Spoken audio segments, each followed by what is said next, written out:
All right, well, welcome everyone, and thank you so much for joining us today. It's Thursday, November 21st. Some of you are eating lunch, some of you are having a coffee, whatever it is that you need to do to get comfortable. I'm glad that you're here. Today, we'll be talking about how to protect your clients from fake reviews and also protect them from the extreme penalties that come from fake reviews. Just a quick look at the agenda today. We'll do a little bit of housekeeping in a minute, and then we'll dive into the FTC ruling for America, but we'll also do a quick overview of other countries that have rules in effect and what these rules entail, but just at a very high level. Then we'll talk about how you can actually identify fake reviews with and without tools, how you can actually take control with proactive monitoring, and then how we'll talk about the revenue opportunities for digital agencies and adding reputation management to their arsenal of services. We'll save some time at the end of the presentation for Q&A, but that said, if you have any questions during the presentation, please don't be afraid to ask. Matt and I would love to keep this really interactive and conversational, so ask your questions. We'll pick them up as we go. I'll keep an eye on the chat. And so let's start. Housekeeping items. Everybody should be muted. The questions can be asked through the Q&A panel or through the chat. And just so you know, and I have to do this, please note that this webinar is for informational purposes only and does not constitute legal advice.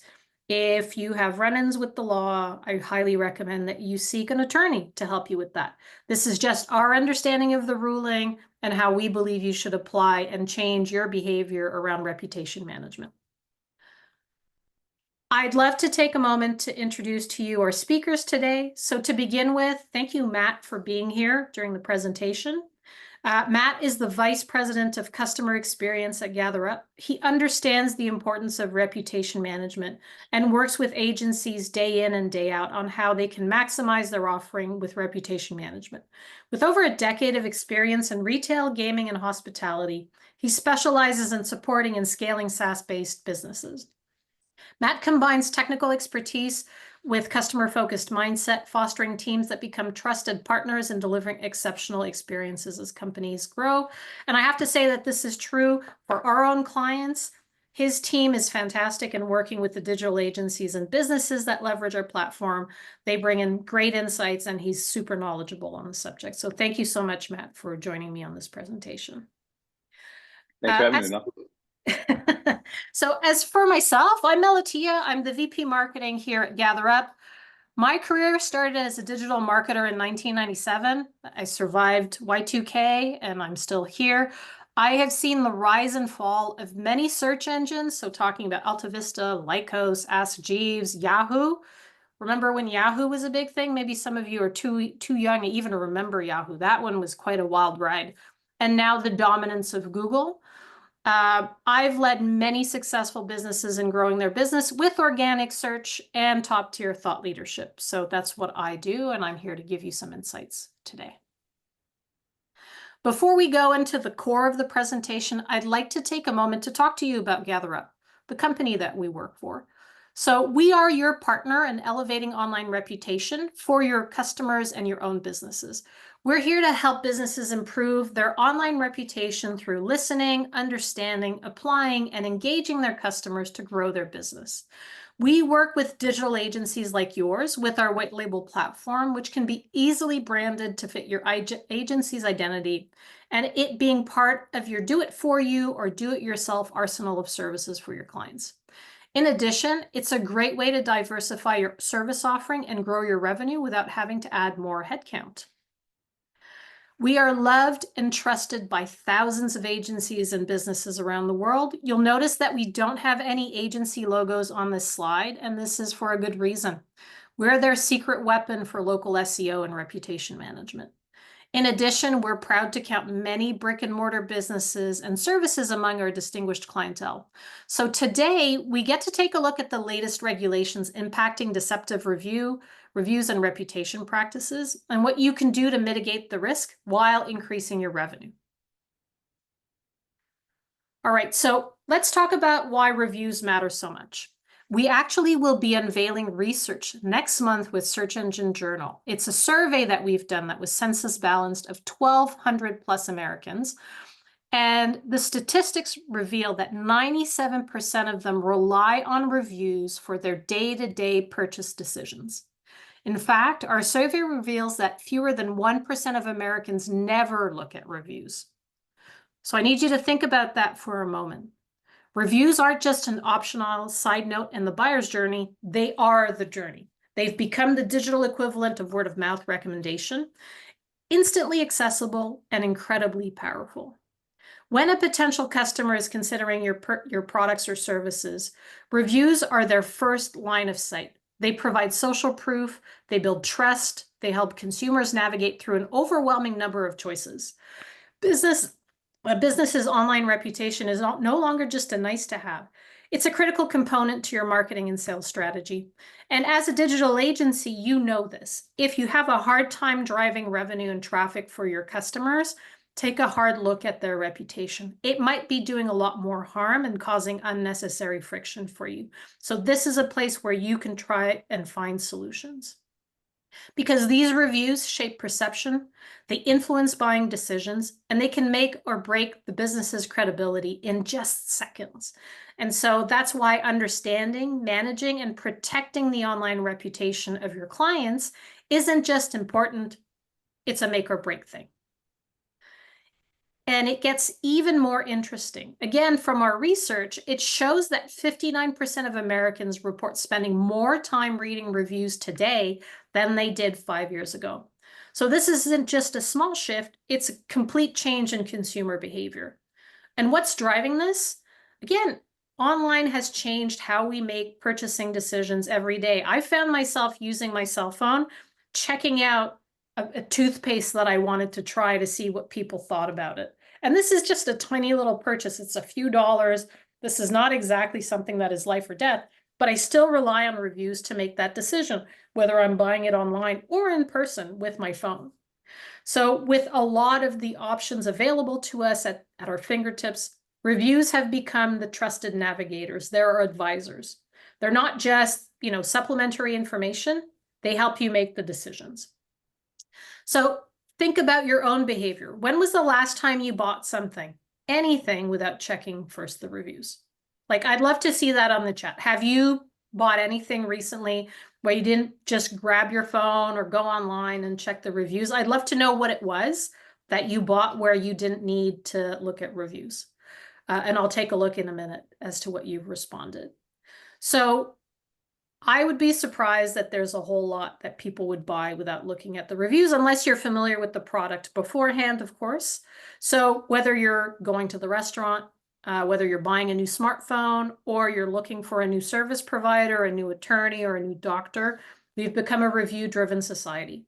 Consumers are more informed than ever. They're a lot more skeptical and a lot more reliant on the experience of others before making purchases. So this 59% increase in reading reviews tells us that people are investing more effort in understanding the quality and the reliability of products and services before opening their wallets. For businesses, this means that your online reputation isn't just a marketing metric, it's a lifeline to potential customers. And so with that, what's brought us all here is, with that, because it's a big thing for all of our consumers to start using, 59% more people read, or 59% more time spent reading reviews. Of course, now we need to make sure it's authentic, it's legit. Are people getting the correct experience, or are they being misled? And what we have here is actually a recent study by the Washington Post that showed that 30 to 40% of online reviews are fake. So we've already highlighted that this is such a big part of business. It's such a big part of demand gen, a part of marketing, a part of your business making more. And 30 to 40% of that could be fake, and so misleading. And so what we have done, and what the FTC has done, is to come out again after a couple of years. I think we're all pretty familiar with some of the guidance that they put out a couple of years ago. But now they have recently put out a new study that we're going to be covering and walking through today to help outline what's new. How do we address this? But also, especially for this group specifically, is how can we and your agencies help deliver more value and more protection for your end clients, and both making you successful and your end client. So with that, let's kind of jump in. Let's start looking at this ruling. Let's understand the different pieces, what's new. And from there, we're going to talk through what can be done and the opportunities that we see ahead. So with that, we're going to jump into the ruling, which is came out in August, but was effective for October 13th of this year. So already in the past, already effective. It highlights a couple things that we've already understood: review suppression, using like fake social indicators, incentivize reviews. Like you can't offer somebody a gift card anymore to give you a 5-star review. You can't just only ask or only have positive feedback. A lot of those have been in the works for a couple of years. And what the FTC has done now by giving out this new ruling, they're showing us a renewed interest in this, that this is a big deal. And they're re-highlighting some of these areas that they have already touched on in the past, but they've added some new ones, like you see here in the first, fake or false reviews or company-controlled websites that are showing those reviews. And we're going to break this down a little bit as we go through. But we can see here, and I think an important takeaway here is also by having this ruling, we are now moving past this era where reputation management was all just about the numbers. I need the most reviews and I need the 5-star rating. And that's what a lot of clients we see coming in. I need help with my reputation. I just need more Google reviews. More will mean better for me. With this ruling, what you're seeing is an emphasis now, not just on that value or the rating that you see on the site, but really the intrinsic value in the feedback that comes from those comments. How are they guiding other customers to making the right decisions for them? Are they being misled? Are they having false advertising? That takes it a step further. This is no longer the reputation management of the past. This is something new. And we're going to spend some time today going through what that means, but really we're jumping into the content, understanding the feedback that we're getting. Are we driving the right customer experience? So if we think through this, let's break it down to a couple of examples. So the first one is the non-existent people, or if you had some of your friends or family, people that have never used that product, they leave a review. In the past, this was kind of a practice to get started, build up some so that you could have some momentum going into your business. Today, you can still ask, you can still have them leave a review, but they have to explicitly say, I am an employee of this company. This is my mom that is leaving this review for my business, right? You need to call those out, because and that relationship to the business is important to make sure you're not misleading the customer. This wasn't an actual person that did business with me and has a legit review. And so this is something that has been done in the past, but there's a real crackdown on it of identifying, again, legit reviews. And you'll see that as a theme as we go through more and more of these examples today. The authenticity and having a good customer experience is important. And so having false accounts is not a great start. It doesn't show that authenticity and doesn't show a true customer experience with doing business with you or your end customer. In the next one, we have the idea of review hijacking. Now, may not be for everybody. This isn't that case, but it's very common on platforms like an Amazon, where you have an end retail product. You do a lot of business, get 10,000 amazing reviews. It's doing awesome. So you decide to put out your new product, V2, or something to complement, and you just repurpose those. Hey, this was also for these. That's review hijacking. That is not the actual experience people had with this new product. This is, again, a no-no. And if we highlight from what we saw in the ruling, for every one of these reviews, it can be up to a $51,744 fine per review.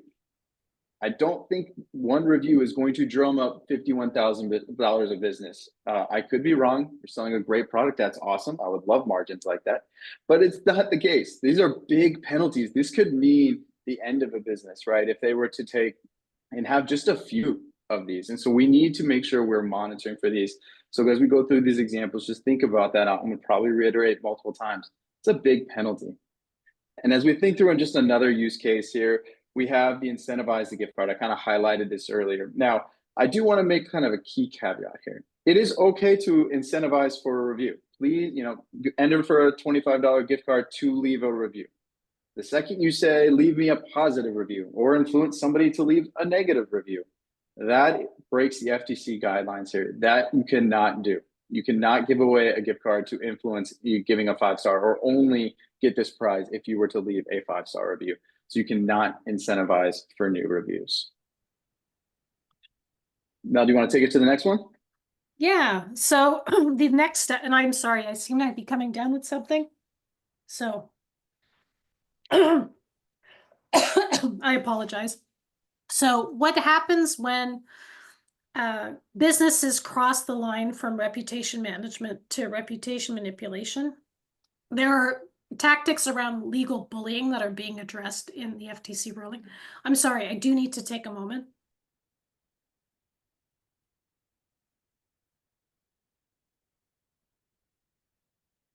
'Tis the season, isn't it? Okay, so legal bullying. What does that mean? Being, if a customer leaves a legitimate review that is not positive, but it is an accurate, or it is an opinion that they have that their experience was not a great one, you can't just intimidate them either directly or through legal means to have them change their review or remove it. That is being addressed in the FTC ruling. And it goes all the way to frivolous lawsuits called slaps, where you just relentlessly pursue and threaten and put somebody under legal duress of having to hire an attorney and have to deal with all of these proceedings. So the FTC has taken a strong position against that.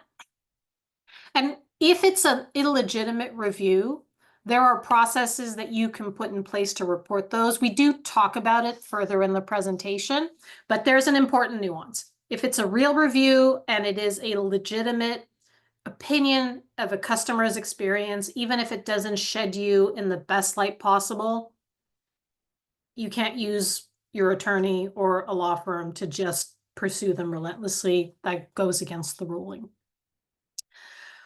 So what we're trying to say here is complacency is not a defense. You can say, well, we don't do any of these things. I'm not worried about these things. Just because you're not intentionally creating fake reviews doesn't mean that you're safe. Think of reputation management like a garden. If you're not actively managing, maintaining it, and weeding it, problems will grow, even if you didn't plant those weeds yourself. And the harsh reality is you may unintentionally be using fake reviews if you use a star rating from a third-party website that has fake reviews boosting or compressing it downwards. If you're using testimonials of people that you don't know aren't real, all of that can land you in hot water with the FTC. And truthfully, the FTC doesn't care that you didn't know that those reviews were fake. I'm sure you can try and say that to any police officer that pulls you to the side for speeding. You didn't know you were speeding. They don't care. You broke the law. So unintentional misrepresentation is still misrepresentation. Furthermore, this is not just an American story. It's a global movement. As we said originally at the start of the presentation, reviews are an integral part of the buying process. People make decisions on how they're going to spend their money based on what people say about a brand, a service, or a person. So a lot of countries have gotten into the regulation of deceptive review practices.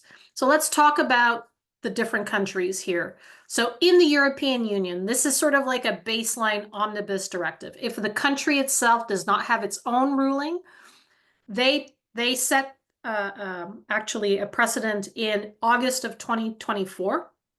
And this manages all aspects of deceptive reviews, having agents.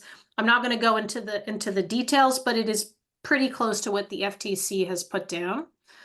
The United Kingdom actually went bold in 2022, and they've announced penalties that could hit up to 10% of a company's global annual turnover. So that's not really a fine. That's a financial sledgehammer. 1/10 of your earnings just gone out the door for fines and penalties. China, they've been very direct and decisive. Their market regulators investigated over 3,000 fake review cases, and they've slapped down $31 million of fines so far. So they're sending a crystal clear message. Fake reviews will not be tolerated. India is crafting their own ruling as we speak, so let's watch the space if you do business or have clients in that country. Australia has been ahead of the curve with their Competition and Consumer Act, and Canada did just the same. They dropped new regulations this year, and their regulation talks about reviews posted by own employees or agents, but they also have an entire ruling around deceptive review practices. So this isn't just regulation. This is a global reset of digital trust, and countries are taking this on directly because they know consumers rely on reviews to make important decisions. And so with that, I'm sure the first question is, Mel, I am sufficiently scared at this point. I understand this is a big deal, but what can we be done? And this does seem to be something that is not just a one-off. It's not just a nice to have. This is a global movement, as Mel put, and I think that is a great way to lead into this idea of, well, what can we be doing to stay ahead of this? And also, what can we be doing to not look like we're doing fake reviews? Because there's also even some of that we'll discuss where you have no intention of having fake reviews, but the output may even be perceived as a fake review. And we'll talk about that here in a second. But what can we do? First off is just proactive monitoring. This idea, I mean, we're all in a reputation management webinar today. We understand the need of seeing those reviews, but now it's past that game of just understanding and collecting that feedback, showing the value that we've gotten more and more 5-star reviews, that the rating has gone up. We now need to proactively understand what's the feedback that we're getting. Does this look like somebody that is, posting a fake review? And we're going to look through some examples of what that may look like here in a little bit. But the idea of, can we proactively monitor and see that? Do we have a transparent process to make sure we're collecting these reviews? We talked about how review filtering or review gating, review segmentation, any of these where we're trying to parse out negative reviews. Oh, go over here if you don't like leaving this review. We need to be able to give the same exact experience to every customer, much like we did with the incentivization of a review, giving a gift card. I want your feedback. Here you can give it to me directly. Here you can give it third party. It needs to be the same for every single customer. And in turn, when we are marketing those reviews, we need to do it the same way. We cannot just highlight 5-star reviews. If you have just 2 good 5 stars, but 1,000 1-star, and you're only showing 5, that could be flagged by the FTC. You are not showing the appropriate business here. You're not showing up. You're not highlighting this business appropriately. And so it can be an FTC regulation. And again, I'll highlight $51,000 fine. It's pretty large. This is big. And lastly is, how do we document and audit this? Now, all of these things I think are pretty self-explanatory. This idea that we know these are things that are coming, but how do I do this at scale? Is probably the question you're asking.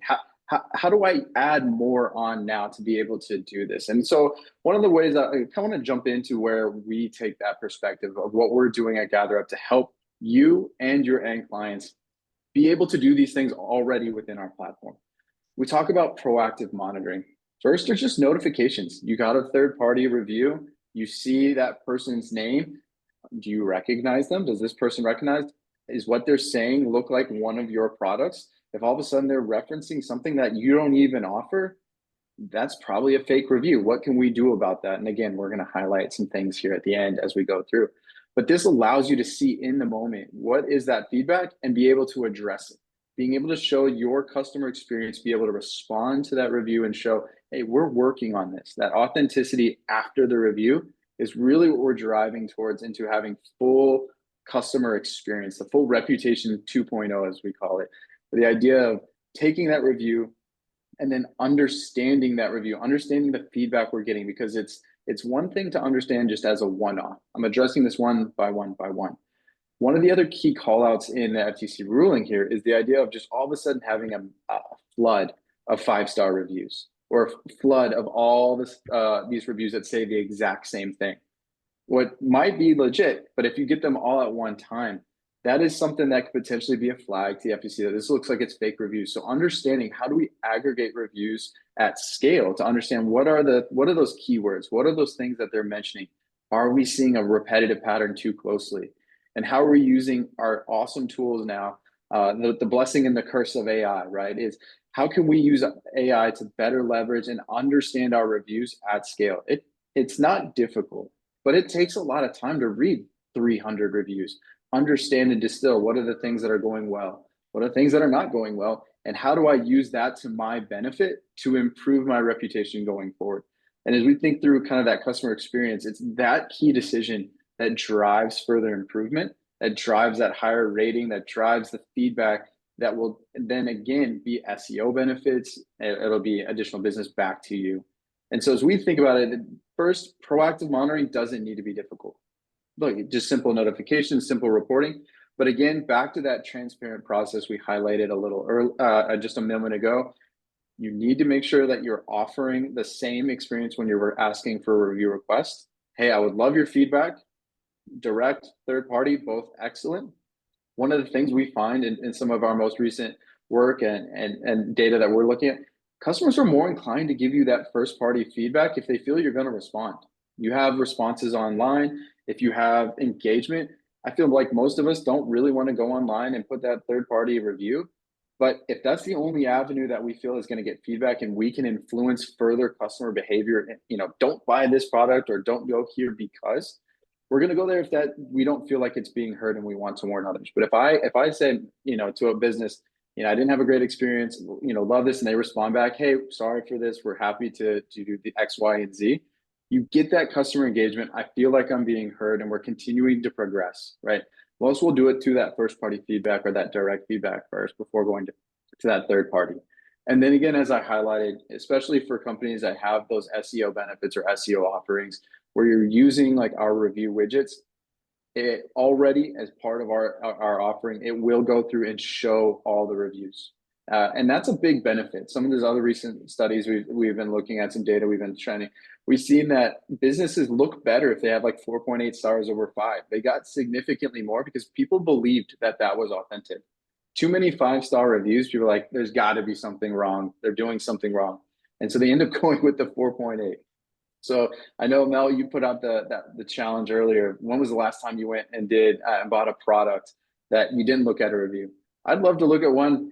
Have you done that? I couldn't think of anything in mind, but I would love to see in the chat if there's anybody There wasn't that any. went Nobody away. answered anything. Oh, okay. Astoundingly, no one did. And actually, I have an interesting question that just came in from Scott. So Scott said, in the past, reputation management platforms were beneficial for asking reviews with review gating, which is what we were talking about just now. Mm-hmm. They were also helpful for filtering and displaying only positive reviews on a website. With the new rules prohibiting these practices, why would a small business need reputation management? It seems like most of the benefits are gone. So, Scott, I'm sure Matt has opinions on this. Please, Matt, go ahead. I'm going to take a sip of water and then I want to jump in because I have some thoughts as well.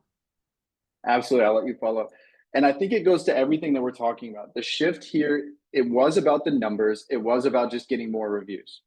It is no longer just about the numbers. In my past, I came from, as Mel said, hospitality. I did a lot of revenue management. The old principle, the old way to do things, just heads and beds. Maximize the number of people in my hotel. I will make the most money. If you go to a hotel any of these days and ask any of their team how they would do it, none of them think this is the way to do it anymore because there was a dramatic shift. They changed over to this idea that we have to sell to the right customer at the right time with the right price. And reputation management is going through the same shift today. It's not just getting 5-star reviews anymore. It's not just having the most. Understanding customer feedback and using that to drive business change is paramount. This is the reason to have reputation management, understanding the feedback, being able to make the changes that are necessary to drive future improvement. Businesses are needing to change more and more. The presence of social media, all these influences, things change quickly. And we need to be able to understand and collect more and more customer feedback, not just Google. This is third party or first party as well. And some of the stats you'll see coming in our future is you will get 3 to 4 times more feedback if you just even ask for first party. Collect this data, understand customer behavior, make the changes that make your business stand out. Mel, I'd love to hear your thoughts. Yeah, so Scott, you're basically asking, what's the point, right? If I can't gate and only display the best comments up front, then what's the point of doing this at all if you're a small business? you really don't have much of a choice, right? If you're part of the Google local pack, right, with your Google business profile, or even on Bing with Bing Maps, the reviews and how people feel about the business will be displayed. And so if you decide to be passive in a market where your competitive is active, you're basically leaving a ton of money on the table. So you have to take a part of the process. What I do recommend, and Matt's touched on, is if really the business with whom you're working with is concerned with having bad feedback, start with first party reviews. This is what we do out of the box. Essentially, have a first discovery survey sent to the customer base and ask them how they rate the business, and have them, like, not just the rating, but ask the follow-up question, why did you give us that score? That first pass will actually help you identify whatever issues need to be dealt with, especially if these are repetitive problems, and then address those. Do another round of first party feedback. And if the sentiment has dramatically improved or has improved in a way that's acceptable for the business, then you can go ahead and do a round of third-party reviews. But the first-party review is sort of I'm going to take the temperature first. I'm going to see how people are feeling. And that feedback shouldn't be scary. I know it's terrifying, but you don't really have a choice, because if your competitor or the competitor of this small business is doing reputation management, if you're not doing it too, you're basically going to be left at the back of the room, because people care about the quantity of reviews, the types of reviews, so the score of the average score, but a perfect score is really bad. And then in the research we'll be unveiling next month with Search Engine Journal, we actually look at what's the lowest score somebody would accept to engage with the business. Also, in those bad reviews, or they're less than perfect reviews, how the business responds to them goes a long way in shaping how individuals interact with the review. So if the review is highly critical, very negative, but the person reading it is like, okay, this person clearly, they're not okay. Like these wouldn't be concerns for me.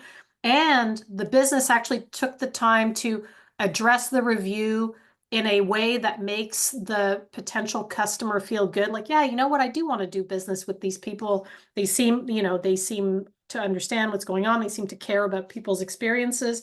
I want to move forward with them. I think that it is absolutely worth it. And not doing reputation management today, you're basically accepting that online is no longer a channel, and you're just hoping for foot traffic at that point. I hope that answered your question, Scott. I have Yeah, and I'd another. wanted to. Oh, Oh, go sorry. ahead. Go on. No, please, Matt. No, I was going to kind of take it and piggyback just one more time, and here on our next slide as well, is that why does it matter for me as an agency? And because your clients are coming to you to be as trusted advisors. And so the ones that say, I only want to market to my happy customers, I only want to show 4 or 5 star, they're coming to you and you're helping them. They're asking for this advice because they don't know about these rulings. They don't know that they could be penalized $51,000 for each time they do this. They're asking for this guidance on the compliance. They're asking for trusted, advice. What are the strategies I can be using? And going away from the older tactics here, we have something better, and it better doesn't mean it also needs to take more time, right? The technology that we have today is super influential in how we address these problems at scale, looking at more and more reviews, parsing through the 3 to 4 times the different amounts of feedback that we have. This is all going to be paramount to helping people improve their reputation with compliance, right? We don't want to lead them to these areas that are going to cause impacts to their business. And these clients are going to be coming to you looking for that. And so what we're trying to do enable is, one, let's get the knowledge out here. Let's all understand while we're all playing on the kind of the same level playing field. And what can we be doing about it? That doesn't necessarily mean that we have to staff up more, add more headcount.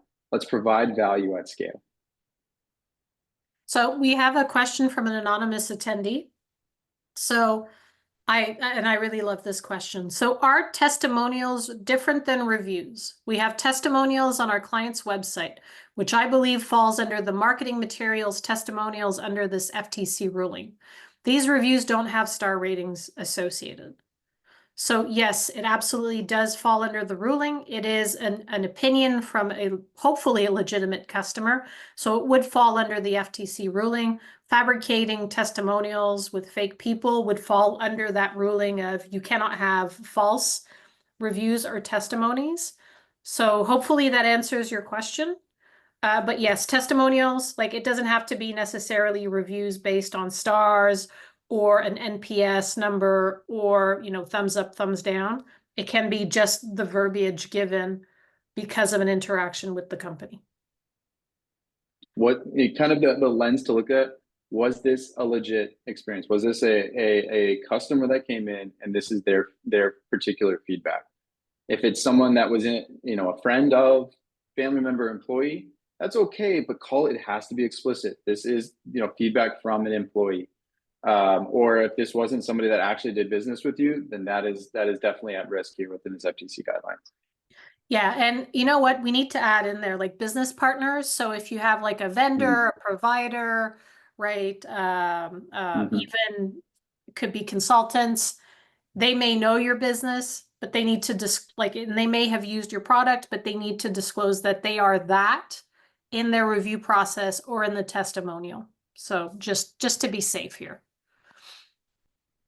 So let's talk about the real world consequences. I really liked the question that we got previously around like, is it even worth doing reputation management if we're not, you know, like if we can't do review gating?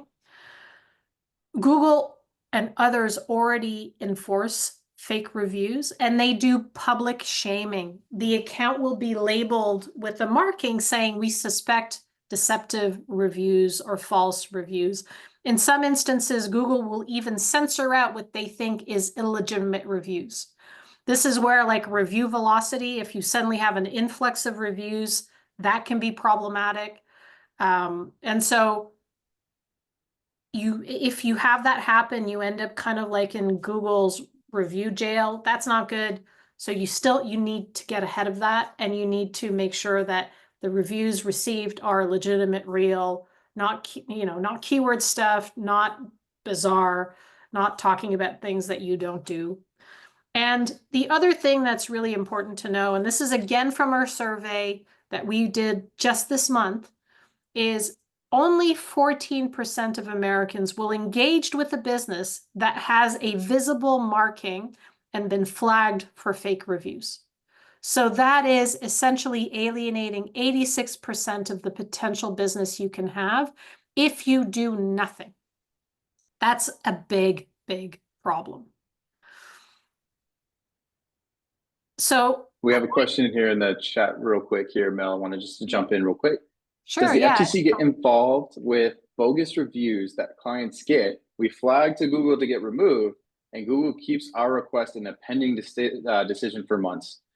That I can understand the frustration there, Chris, and that is definitely something to be aware of.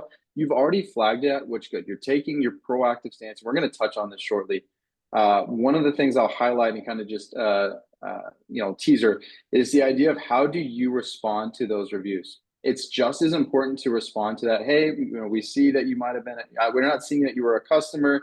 Not quite sure. We'd love to talk with you. If you show that customer experience that we are willing to work with, we're not seeing it. You're doubling down on this idea that this is probably fake, something to get removed. And if you have some of those audit trails in the past, we've never sent them a review request.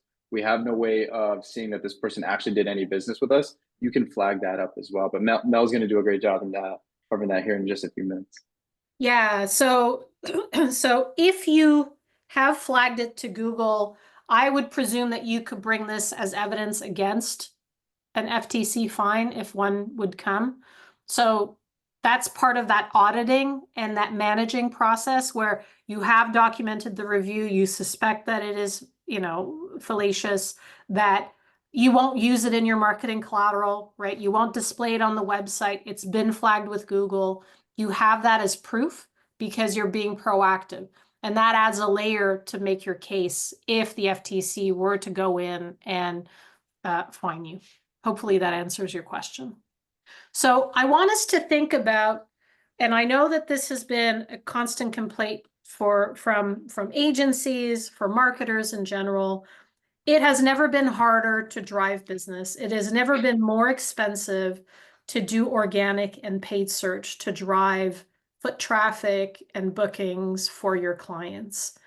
Well, a business's poor online reputation is like throwing sand in the cogs. It doesn't help move things faster, make them easier. So, as an agency, you have, I believe, and I strongly believe this, if you add reputation as part of your mix, you are solving for a big problem upfront. If you are able to help your customer increase and boost their reputation online, it will be easier for you to drive traffic for them and have success in your marketing. And if they have a poor reputation, unfortunately, that will just make this an uphill battle and disappointing for all parties. So I think reputation management is like conversion rate optimization for a website, or even usability. These are things like accessibility. Reputation should be considered on the same level of table stakes. If you do local SEO, if you do marketing for a business, their reputation has got to be a part of the tools that you're using to help them drive more business. Yeah, Mel, I think you touched on this one real quick, so I'm just going to quickly touch for the sake of time. This is probably what you're already doing, but it's a foundational piece, like you said, that supports so much else. There's revenue that you can be generating from this. There's offerings here and how you tailor either a do-it-yourself or do-it-for-you model. These are things that you just kind of add on and extend what you have already been doing. Thinking this idea of taking from review management through full reputation management. This idea of collecting feedback and always improving. And so we'll take that to try to pivot now and understand. We've talked about the ruling, we've talked about the different cases and what this means for you and the opportunity. But let's just quickly touch on what are those fake reviews? How can we identify? How can we leverage this in some of our offerings? And so the first one we'll show here in the signs is just understanding kind of basic ones, some basic examples here. Keyword stuffing. This is an example I drew up here. It's just, I recently went to the best dental clinic location. And you can see here the name of the business is used like 10 to 12 times. They're really trying to pad this for some sort of benefit. Like, oh, if I put enough keywords in here, it'll somehow help my business pop up. This will be the review that comes up. This is not good. This looks like a fake review. Does not look like a good experience. If you use vague or unnatural language, like this is the best service ever, I don't know what I'd do without it. Why was that the case, right? Is that natural language just to say that and just leave it, right? Why would you not talk about those things and tell about your experience? If you use the wrong business name, that one's a pretty obvious one. Or just having a suspicious reviewer, someone that this is their first post, right? One 5-star with some, interesting. That could be something that leads to fake reviews, right? They only have one. Now they could be authentic. Again, doesn't just mean it is fake just because it's their first. But just something that you can think of, these are markers that can help detect the fake review. And then if we go through the other one, we've touched on a little bit, we haven't specifically directly talked about here, is this idea of burst of reviews. Now, one of the key things I know, working with a lot of agencies, very common to get a list of 2,000 names on the first of the month. All right, go send this out right now. And I need all 2,000 to go out this minute. Those bursts of reviews don't look organic. This actually does have some implications from what we understand towards SEO. You should be getting a natural flow of reviews. So, how does GatherUp do this? We allow you to take a long list and partition it out over time. Send out 100 today, send out 100 tomorrow, send 100 the other day after, to help give a more organic flow of reviews that are coming in that are really authentic and based on those customers' experience. If you get 2,000 reviews on one day that are all 5 stars, that all are saying the same thing, either high or low, it can be a trigger that this might be fake reviews. And so as we were talking about before, the intention might not be to do this, but are you showing an experience that's like, all right, you just got 1,000 more on one day? that seems suspicious. Like, what did you do on this day? Like, did this look get paid for? Right. And so this is some practices, what we would say best practice here, trickle those out, allow that list, find the ways to integrate, to automate some of these processes. And we're happy to discuss the ways that GatherUp approaches this in the number of different ways we have. But how do we get those and meet the customer where they're at right after they had the experience we want to know more about? Right? You're waiting 2 weeks, waiting 3 weeks, for that monthly list. Is that getting us the feedback that we really want in order to improve that business and then go get those further good reviews?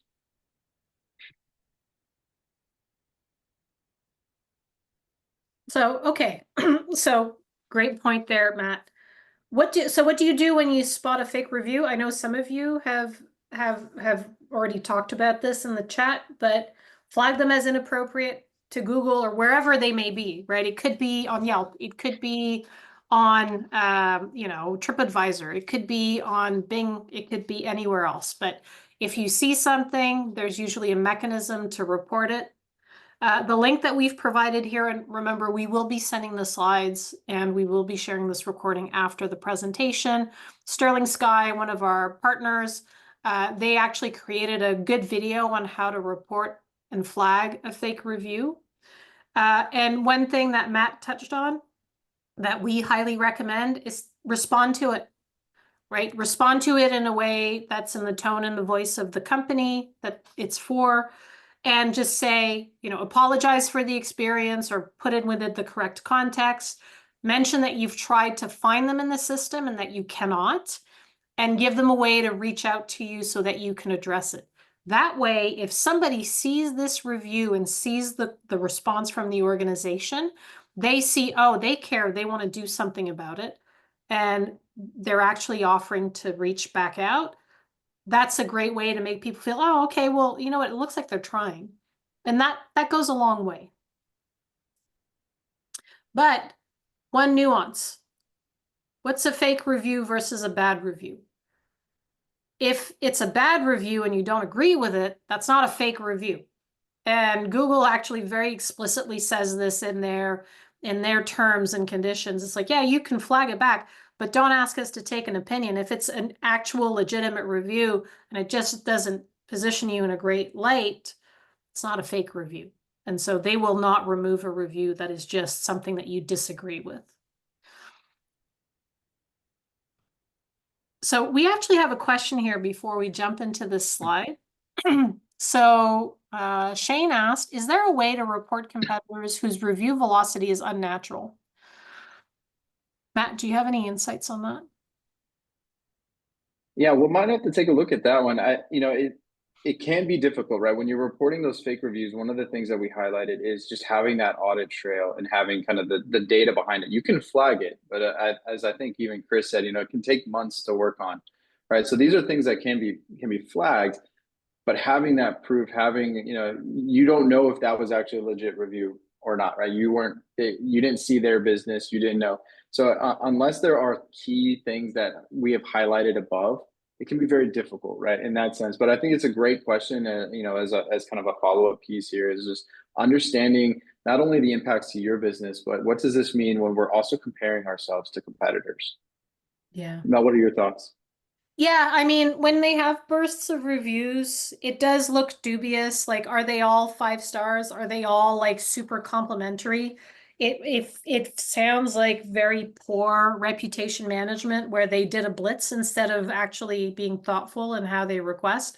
So on the review website itself, look at the terms and conditions, see if there's a way to report them and report it. That's the only thing that you can do and you should do. Now, for your own customers, as Matt mentioned, there's a way to trickle reviews in a way that feels a lot more organic, and that's essentially seizing the moment. So with GatherUp, you can queue up that when an invoice goes out, there's a request that will follow within a specific number of hours or days, right? And you can put people into workflows, but it needs to be tied to a normal moment, like they just finished their interaction at the doctor's office, or they just got their tires changed at the garage. There's an invoice that's actually emitted, and then that's sent over. If you do that and the place can see only, 10, 20, or 50 customers a day, there's going to be a natural pattern that emerges from all of these visits.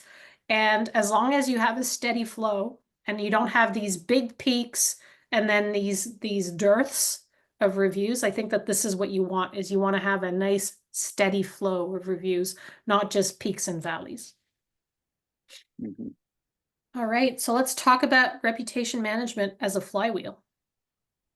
Exactly. So we've touched on this a good bit today, but I just really want to reiterate this one more time as we think about it. One other thing that I've heard when working with agencies, a lot of times customers or their clients will come in and say, all right, I got 50 new reviews. I'm great. We're done. There's nothing more I need. My reputation's amazing. This is not, if we've made anything clear, it's never done, right? You're never squeaky clean, right? There's always a process, and there's always more feedback to be received. And so as we think about reputation management as a business, as a reoccurring revenue model, it's the idea of first requesting and monitoring our old review management style. It's then moving next into understanding that data. How are we collecting first party data? How are we collecting data just straight from the customer or straight from Google, Facebook, etc.? And what are those trends? What are we hearing? What are the things we need to be improving on in order to better our business? And then, of course, better business means more business. Uh, After you understand that, how do we engage with those end customers and the market? How can we market all of those out to our customers? Right? Here are the improvements that are being made. Come in and see this. Here's the update over the last X months, right? And as you understand and start marketing, implementing those changes. How are you improving the things that you're not doing too well so that customers don't experience those again? But probably, or even more importantly, how do you double down on the things that are going really, really well? It's not just always fixing and improving. If you do better in areas that you do well already, you make that experience even higher. Customer loyalty goes up, more business, word of mouth goes around. It also can have the same impact as fixing some of the negative side. Now, again, if it's that 1.2 star, you probably have more fixing than the highlights, but that's what you can get when you understand the feedback in here. Where are we at right now? Putting strategies in place to improve or double down in certain areas. So this becomes a flywheel, and it is constant. If you've seen anything on customer experience, this is the entire field I work in right now. It is a constant feedback loop. How did we do at the beginning? How are we seeing value right now? How are you continuing to get value? There are every step of the process. Feedback is important to understand, are we getting what we need? And as we look to this as an agency offering, this is important for everybody to think about. How do we continue to do this to support the other motions? Mel made a great point.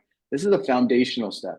We can use this to get better SEO. We can get this to further some of our other marketing campaigns or events or things. This is all reputation 2.0. How do we continue moving over and over again? Thank you for that, Matt. Al actually asked us if they could use this concept in their slides as an agency. Absolutely, right? Please do. We want reputation management in the entire industry to adopt this model. This is not just about, spraying and praying or blasting to get a spike of reputations. One of the cool things that we're going to talk about in the next webinar that I'm doing with Search Engine Journal. Did you know I'm doing a webinar with Search Engine Journal? I hope you understood that, because I think I've talked about it 4 times so far. We talk about what factors people look at when they look at reviews to make a decision. And so recency, how a company responds to these reviews, the content of the reviews, and the quantity of reviews all really matter in the eye of a consumer making a decision. And I have some more stats for you to mull over as to why reputation management is so important today. So 90%, and this is all based on our own research, 90% of consumers read at least 3+ reviews before searching a business. 85% of them feel a degree of trust in online local business reviews. 92% believe businesses that respond to reviews is related to having a great customer experience with them. Fewer than 1% of Americans never read reviews before engaging with a business. 67% of people trust reviews over other platforms. And 59% of people spend more time today reading reviews than they did 5 years ago. We'll be sharing a lot more of these great nuggets of information next month. And for now, I'd love to know, do you have any questions for us? You can ask us using the Q&A toolbar. You can ask us in the chat. We have 4 minutes left to the presentation. I really appreciated everybody's participation. Matt, it's so much fun to present with you. I think we're going to have to do this again. This could be a regular thing. I think This could this be a was really thing. good. I would love your feedback. Yes, absolutely. We would love feedback. Okay, well, I think we did a great job covering all of the topics. Folks, if you could please take a moment to answer the survey on the way out, I would really appreciate it. We're very excited. Thank you so much, Al, for being so complimentary. Thanks, folks. Have a wonderful time. For our American friends, have a wonderful Thanksgiving next week. And for everyone else, have a great rest of day. Thanks, all. Thanks, everybody. Cheers.